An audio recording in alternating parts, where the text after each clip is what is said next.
For many undocumented immigrants, the American dream begins when they put their feet on U.S. soil. But for many others, crossing the U.S.-Mexico border turns into a nightmare. First the river, then the brush, then the heat and the animals. And all together, it can create a very deadly situation. In their home countries, they say there are no jobs, no schools, no future. So they risk it all in their attempt to make things better back home. It is a human tragedy. People, when they are trying to cross, they don't realize that they are putting their lives at the highest risk. In July of 2007, the body of a female is found just outside of a ranch located north of Sullivan City. 4 months later, dogs bring in a disturbing morning to their owner when they brought over a human skull to the house. Roma police searched the fields across from the home and found the rest of the decomposed body. 2 weeks later, full skeletal remains of a young female are found along Arroyo Los Olmos in Rio Grande City. So you twist an ankle, you fall down, you may hit your head on a rock, you could hit your head on a tree. The dangers are there.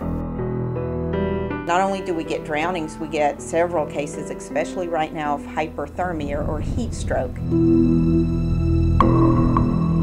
Dr. Stern is the Webb County medical examiner, and she faces a delicate and complicated problem: what to do with John Does, immigrants who end up eventually in anonymous paupers' graves.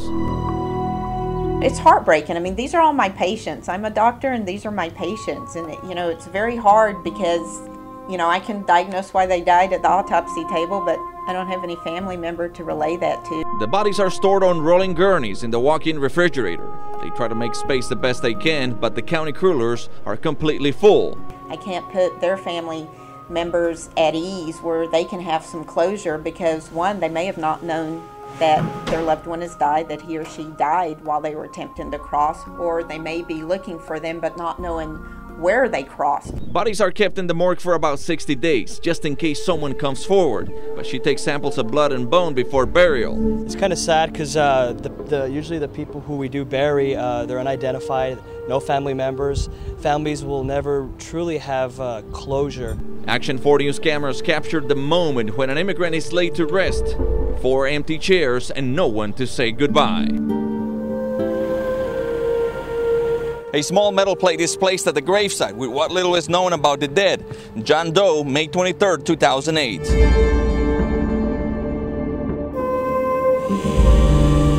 No agency is in charge with tracking what happens to the remains of undocumented immigrants who die along the border. We have had so far 59 deaths from January to September, which is 20 more people than last year. Law enforcement agencies notify the Mexican consulate offices in South Texas when bodies are discovered.